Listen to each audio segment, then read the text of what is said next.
Okay, we're talking here about when you're trying to pull into a dock slip and you don't make the best approach, and sometimes you're getting close to the catwalk or the piling.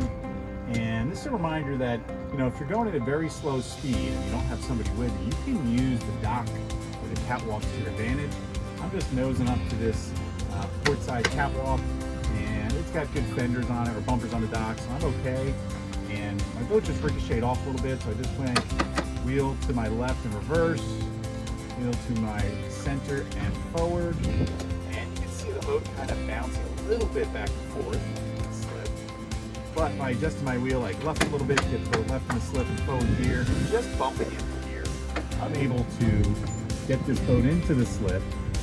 This isn't like a game operation where I'm absolutely not allowed to touch the sides. I will touch the sides, and I will use that rebound or the sides of my slip to my advantage to stop and or bump my boat around. Now I'm in here, and it's just me sliding back and forth in this rather wide slip. But I have the slip, and I touch the sides, and that's okay.